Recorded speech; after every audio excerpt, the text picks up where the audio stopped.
It's Rob from Property Investments UK, and in today's video we're going to be looking at how to survive your very first joint venture property deal or project.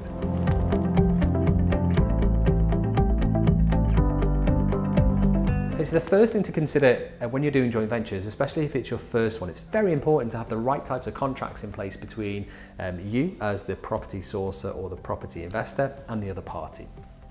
So very often joint ventures in property work great when you've got maybe one person that's bringing the property deal to the table, they're negotiating all of the aspects, finding the refurb team or managing the resale process.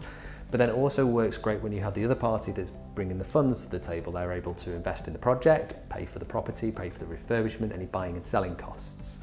Now, when you're doing that type of deal, it's important to try and have a contract and a structure in place that outlines exactly what's going to happen throughout the process, all of the kind of situations that might occur during that joint venture property deal that you're doing, everything that could kind of happen. So if maybe the refurbishment needs to be changed, or the time frame changes in the project, or the method of what you then kind of look to do with that property, whether you go to sell it or rent it out, all of those potential questions are important to have answered before you get started really in the project. And that's what a contract can do. It can help outline really the different things to consider that you might not automatically think about when you're going into the project. But if you have a solicitor or somebody that can work on that contract for you, they can just create a much better structure so that it works not only for you, but also for the other party that you're doing the joint venture with.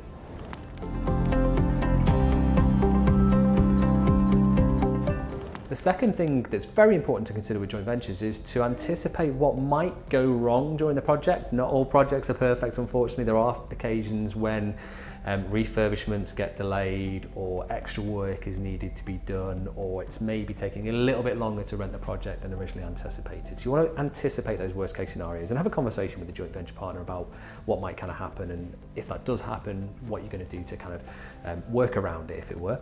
But then also anticipate worst case scenario figures. So when we're doing joint venture projects, and even projects in-house now, what we look at is a bit like an A, B and C kind of strategy, but what we consider really is a worst case, a best case, and a kind of possible or expected case scenario. Now, again, perfect world, it'd be fantastic if everything worked out to the best case scenario. They're the best figures, they're the best returns that you're going to get on the deal.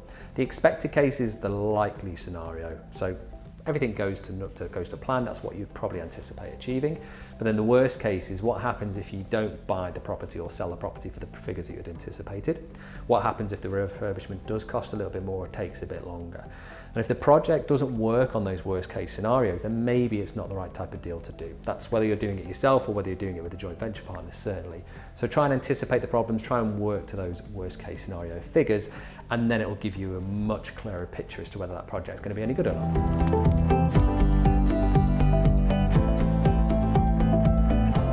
Finally, we touched on just then ABC kind of strategy. So yes, worst case, best case and expected case scenario for the figures, but also an ABC exit for the property. So very often when you're going into a property deal, and certainly a joint venture, you'll have an idea of what that project's going to be. So maybe it's a property that you're buying to refurbish and then sell on. So that's great. So that's maybe your plan A. But what happens if that doesn't become possible? So what happens if the market changes, or there's not many homeowners or investor buyers in that particular location when it comes time to sell? What's your plan B? What's your plan C?